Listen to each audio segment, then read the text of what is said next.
You sit there smug in your mediocrity, looking at a bank balance that hasn't moved in 6 months, and you tell yourself you are being prudent, safe, and responsible. But let me tell you the brutal truth that your financial advisor is too terrified to utter. You are currently engaging in a lollapalooza of stupidity that will guarantee your financial extinction. The most asinine delusion plaguing the modern mind in the year 2026 is the belief that saving money in a fiat currency is a pathway to wealth, when in reality it is a guaranteed subscription to poverty. You are not saving, you are bleeding. You are taking the product of your labor, converting it into a measuring stick that the government is actively shrinking, and then congratulating yourself on your discipline while the purchasing power of your life's work evaporates into the ether of deficit spending and monetary debasement. It is the sort of folly that would make a man like Benjamin Franklin weep, and it stems from a fundamental misunderstanding of the difference between wealth and currency.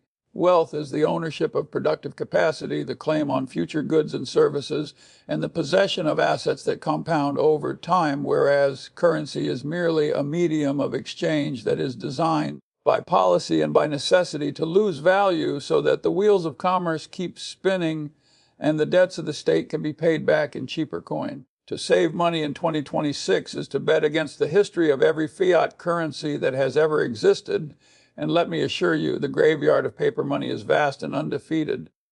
You are standing on the tracks of a freight train called inflation, holding up a piggy bank as a shield, and you think you are safe because the number on the ledger hasn't gone down, even as the bread, the energy, and the roof over your head skyrocket in price. This is not a new phenomenon, though the modern manifestation of it is particularly grotesque because of the sheer speed at which information and folly travel. If you look back at the titans of the old world, men like John D. Rockefeller or Andrew Carnegie, or even the early days of Berkshire Hathaway, you will not find men who were obsessed with hoarding piles of paper bills in a vault.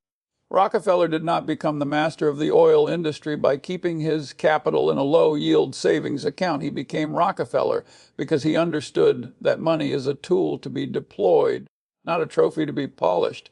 He poured his capital into refineries, into pipelines, into efficiency, and into buying out competitors when they were foolish enough to overextend themselves. He built a fortress of productive assets that threw off cash, and then he took that cash and bought more productive assets. That is the rhythm of wealth. Compare that to the modern fool, the day trading amateur or the crypto gambler, or worst of all, the fearful hoarder who leaves their capital dormant. The modern fool thinks that easy money is the goal, that one can simply click a button and bypass the rigorous discipline of ownership and compounding. They confuse motion with progress. They look at a chart that goes up and down and think they are investing, when in reality they are merely speculating on the psychology of other idiots. The old world titans understood that you must own the machine, not the paper ticket that lets you watch the machine work. They operated with a ruthlessness regarding capital allocation that is entirely absent in today's soft, consumerist culture. They viewed a dollar sitting idle not as safety, but as a soldier that was AWOL, a dereliction of duty that required immediate correction. I am going to give you a mental model that has served me well for nearly a century, and it is the only way to cut through the fog of your own self-deception regarding this topic inversion. The great mathematician Carl Gustav Jacobi used to say, "Unvert, always invert." And he was right, because many hard problems are best solved when they are addressed backward. Instead of asking yourself, how do I get rich in 2026? A question that leads to envy, gambling, and get rich quick schemes, you must ask the inverse. What must I do to guarantee that I end up poor, miserable, and destitute? If you want to ruin your financial life, the recipe is simple, and it involves the three decisions. First, keep all your wealth in a currency that is being printed to infinity by politicians who need to bribe the electorate. Second, avoid owning any equity in high-quality businesses that have pricing power and can pass inflation costs onto the consumer. And third, carry high-interest debt to buy depreciating consumer garbage to impress people you don't like. If you do these three things, I guarantee you will fail. It is a mathematical certainty. By inverting the problem, the solution becomes blindingly obvious. You must do the exact opposite. You must minimize your cash holdings to what is strictly necessary for liquidity and opportunities, and you must deploy the rest into assets that breathe, that grow, and that produce. You must treat cash as a hot potato that is burning your hand, a decaying asset that must be exchanged for a compounder before it turns to ash. This is not a radical theory. It is the standard doctrine of anyone who has studied financial history, yet the crowd ignores it because the crowd is governed by fear and social proof rather than arithmetic. Now, listen to me closely because I am going to say this once and I want it to sink into your thick skulls. I am not your advisor. But if I were, I would tell you to consider that your savings account is a burning building and you are sitting on the couch watching television. The Federal Reserve, the European Central Bank, the Bank of Japan, they are all playing the same game, which is to devalue their liabilities at your expense. When you save money, you are essentially buying stock in the incompetence of government, and that is a stock that has a P/E ratio of infinity and a dividend of 0. You are long in a bear market. You are shorting human ingenuity. It is rat poison. The only reason to hold significant cash is to have dry powder for when the markets panic and the prices of great businesses drop to absurd levels. But that is not saving in the way you do it. That is strategic patience. That is a hunting stance. Most of you are not hunting. You are hibernating, and you are going to wake up in a winter that never ends. You look at the interest rate. Maybe you are getting 4% or 5%, and you think you are winning, but you are failing to account for the real rate of inflation, which includes the degradation of quality, the shrinking of package sizes, and the explosion of asset prices. If your money grows at 5%, but the cost of a decent life grows at 8%, you are moving backward with a smile on your face. That is the definition of insanity. I speak to you not from a place of theoretical abstraction, but from the scars of experience, because even I, with all my talk of rationality, have fallen victim to the siren song of inaction. There was a time back in the mid-1970s, a period of stagflation, not unlike what we may see again, where I made a mistake of omission that cost me a fortune. I am not talking about buying a bad stock. I am talking about the sin of sucking my thumb. I had liquid capital, roughly $4 million, sitting in short-term instruments because I was worried about the macro environment. I thought I was being prudent. I thought I was being safe. But while I was saving, that money, the equity of the Washington Post company, was trading at a fraction of its intrinsic value. I saw the value. I knew the math. I understood the moat. But I hesitated. I let the cash sit. I was seduced by the comfort of liquidity in a chaotic world. That hesitation, that desire to save my powder for a perfect moment that never looks perfect in the present, cost me, and by extension Berkshire, billions of dollars in future compounded value. I was a damn fool. I was protecting a pile of paper instead of buying a piece of a business that dominated its market. I ignored the lesson of inversion by trying to avoid short-term volatility. I guaranteed a long-term loss of purchasing power relative to what I could have owned. Do not make my mistake. Do not let the fear of the market drive you into the arms of a guaranteed loser like cash. The psychology behind this saving fetish is rooted in a primitive part of the brain that seeks to hoard resources against scarcity, but in a modern economy, the scarcity is not in the currency. The scarcity is in high-quality assets. There is an infinite amount of cash because they can print it with a keystroke, but there is a finite amount of prime real estate, a finite amount of freight capacity, a finite amount of customer mindshare for a brand like Coca-Cola or Apple. When you save money, you are trading the finite for the infinite, the rare for the common. It is a bad trade. It is the trade of a peasant, not a capitalist. And let's be clear about the moral dimension of this. It is sloth. It is intellectual laziness. It takes work to analyze a business. It takes character to handle the volatility of the stock market. It takes discipline to live below your means so you can buy assets. It takes zero effort to dump a paycheck into a savings account. You are choosing the easy path, and as I have said 1,000 times at the Wesco annual meetings, the easy path usually leads to a miserable destination. You want to avoid pain. Then accept the pain of discipline now, or accept the pain of regret later. The choice is yours, but do not come crying to me when your savings account in 2026 buys you a loaf of bread and a pat on the back. You must understand that the game is rigged, but it is rigged in a way that is visible to anyone with eyes to see. The government creates inflation to manage its debt load. This hurts the saver and helps the debtor and the asset owner. This is not a conspiracy, it is accounting. By saving, you are volunteering to be the victim. You are signing up to pay the inflation tax. Why would you do that? Is it because you are noble? No, it is because you are ignorant of the forces at play. You are like a man trying to bail out the Titanic with a teaspoon. The water is coming in faster than you can scoop it out. The only way to survive is to get off the sinking ship of fiat currency and climb aboard the life raft of productive equity. And yet I see you clutching your bank statements, worried about a 10% correction in the market while ignoring the 100% certainty of the destruction of the dollar over the long term. It is a lollapalooza of cognitive bias.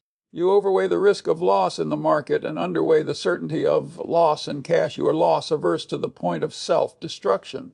In 2026, the environment will be unforgiving to those who do not understand these principles. We are looking at a world of geopolitical fracture, of supply chain reordering, of massive sovereign debt. In such a world, the man who holds the paper I, use of a bankrupt state, is the fool at the poker table. The man who holds the title deed to the farm, the factory, the patent, the railroad, he is the one who survives. You must purge your mind of the idea that cash is wealth. Cash is a call option with an expiration date. If you do not exercise it, it expires worthless. You must be ruthless with your capital. You must demand that every dollar you have works harder than you do. If your money is sleeping, you are losing. You must adopt the temperament of the predator.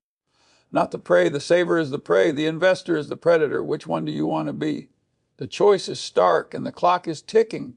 Stop sucking your thumb. Stop listening to the morons on cable news who tell you to play it safe, and start acting like a rational adult who understands the power of compounding and the inevitability of inflation. Anything less is just noise, and I have no patience for noise.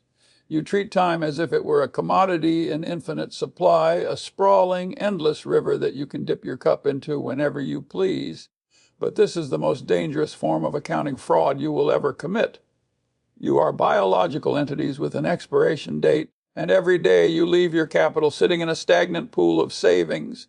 You are burning the only asset you cannot repurchase. I am 99 years old, and I have seen the actuarial tables claim the strongest men I knew, so when I look at a young person in 2026 who is waiting for the right time to invest, I see a person who is fundamentally enumerate. The mathematics of compounding is not a suggestion. It is a law of the universe, and it requires a long runway to achieve the lollapalooza effects that create dynastic wealth. When you park your money in a savings account earning a pittance, you are not just losing the difference in yield, you are decapitating the exponential curve of your future. You are cutting off the years at the end of the process where the numbers become astronomical. If you delay the compounding process by 5 years because you are scared of the market or saving for safety, you do not lose the first 5 years of growth. You lose the last 5 years of growth, where the doubling involves millions rather than thousands. It is a stupidity so profound it creates a physical pain in my chest just thinking about it. Consider the algebra of opportunity, a concept most of you fail to grasp because you are too busy listening to the chatter of the ignorant. In the investment business, and indeed in life, you do not get paid for activity. You get paid for being right and sitting tight. However, sitting tight does not mean sitting in cash forever. It means sitting in a great asset and letting it work. The opportunity cost of holding cash is the performance of the best alternative asset you could have owned. If you are holding dollars in 2026, while businesses like Costco or Apple or Berkshire are grinding out returns on capital of 20% or 30%, the real cost of your safety is the forfeiture of that difference, compounded daily. This is the fat pitch theory of Ted Williams, which I have preached until I am blue in the face. Williams, the greatest hitter who ever lived, carved the strike zone into 77 cells, each the size of a baseball. He knew that if he swung at a ball in his happy zone, he would bat 400, but if he swung at a ball on the lower outside corner, even if it was a strike, he would bat 230. The market is a game where you don't have to swing. You can stand there with the bat on your shoulder for years and there are no called strikes. But And this is the colossal but that destroys the saver. When the fat pitch comes, when the great business is priced fairly or cheaply, you must swing with everything you have. You cannot swing if your bat is locked in a safety deposit box called a savings account. The saver is a batter who refuses to swing even when the ball is right down the middle, paralyzed by the fear that he might miss, guaranteeing that he will never hit a home run. Let me tell you a story about a mistake I made, a mistake of omission that cost me more money than you will likely earn in 10 lifetimes, to illustrate the sheer lunacy of holding onto cash when a bonanza is staring you in the face. The year was 1977, and the company was Belridge Oil. I had bought 300 shares of this company because it was incredibly cheap. The underlying oil reserves were vast, and the market was pricing the stock as if the oil didn't exist. It was a classic value play, a no-brainer. But here is where my idiocy kicked in. Fueled by a desire to save my capital and be overly clever, I was offered another 500 shares by a broker. The price was attractive, the value was obvious, and I had the cash. But the management of Belridge was peculiar, a bit difficult, and I didn't like them much. I also thought, in my arrogance, that I could get a slightly better price if I waited, or perhaps I just wanted to keep my powder dry for something perfect. So I turned down the 500 shares, I kept the cash, I saved the money. 2 years later, in 1979, Shell Oil bought Belridge for $3, $6 billion. The stock, which I could have bought for around $115 a share, skyrocketed to nearly $3.700 a share. That decision to keep my money safe in my pocket instead of deploying it into that obvious opportunity cost me roughly $4 million in 1979 dollars. If you adjust that for inflation, and more importantly, if you calculate what that $4 million would have become if I had held it in Berkshire Hathaway stock from 1979 to today, the cost of that mistake is in the billions. Billions lost. Because I wanted to save my cash rather than seize the opportunity. That is the price of your so-called prudence. When you see a Lollapalooza, you do not save, you bet heavily. The modern saver in 2026 is making this Belridge mistake every single day, ignoring the obvious value in productive assets to cling to a currency that is melting like an ice cube in the Sahara. You think you are avoiding risk, but you are actually assuming the risk of massive opportunity cost, which is the most insidious risk of all, because it doesn't show up on your monthly statement. It only shows up in the life you didn't get to lead and the wealth you didn't get to build. I am not your advisor. But if I were, I would tell you to consider that your obsession with liquidity is a form of cowardice. You are afraid of the volatility of the market, so you retreat to the certainty of the bank account, failing to realize that volatility is the price of admission for the returns you need to survive.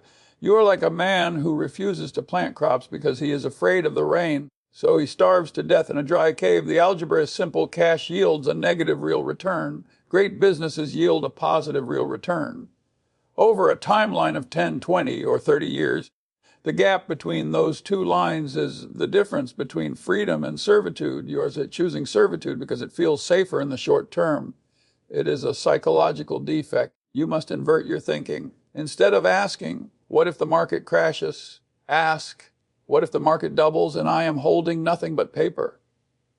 That is the scenario that should keep you awake at night. The risk of being out of the game is far greater than the risk of being in it, provided you are not buying rat poison like meme stocks or crypto garbage. You have to understand the nature of the too hard pile. Most opportunities in the world are too hard. Predicting interest rates, too hard. Guessing the next election, too hard. Timing the exact bottom of a recession, impossible. But recognizing that a company like Coca-Cola will be selling sugar water in 2036 is not hard. Recognizing that people will still need insurance, energy, and transportation is not hard. When you find these simple truths, these inevitable outcomes, and you find them priced fairly, you must act. The saver looks at these opportunities and says, I'll wait. Wait for what? For the price to go up, for the crowd to agree with you.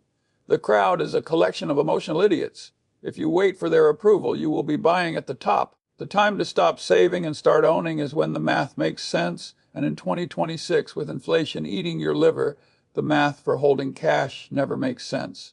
You are waiting for a train that has already left the station, standing on the platform with a ticket that is expiring. This brings us back to the concept of temperament. It is not intellect that separates the wealthy from the rest. It is temperament. It is the ability to suppress the urge to hoard and the urge to splurge, and instead cultivate the urge to allocate. The saver hoards. The consumer splurges. The investor allocates. You must become an allocator of your own resources. Every dollar you earn is a soldier. You can send that soldier to the front lines to capture territory, or you can leave him in the barracks to get fat and lazy. In 2026, the barracks are on fire. The currency is being debased. The soldiers left behind are dying of smoke inhalation. You must deploy them. You must send them into the breach of productive enterprise. Is it scary? Yes. Is it necessary? Absolutely. The world does not reward those who hide. It rewards those who engage with reality, and the reality is that cash is trash. Do not let the fear of a temporary decline in prices blind you to the permanent destruction of value in currency. I have lived through the Great Depression, World War II, the inflationary 70s, the dot-com bubble, and the housing crash. In every single one of those periods, the man who held on to the highest quality assets came out wealthier on the other side, and the man who held on to cash eventually saw his purchasing power pulverized. It is a lesson that history teaches with a sledgehammer, yet you insist on learning it with a feather duster. Wake up. The clock is ticking, and it is later than you think. The opportunity cost of your inaction is compounding against you every second you hesitate.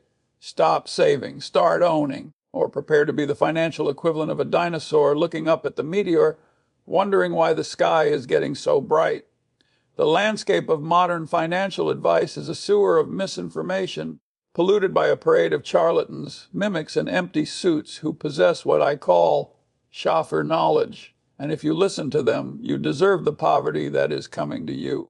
The concept comes from a story about Max Planck, the great physicist who toured Germany delivering the same lecture on quantum mechanics over and over again until his chauffeur, who had memorized the speech, asked to switch places with him for a night in Munich.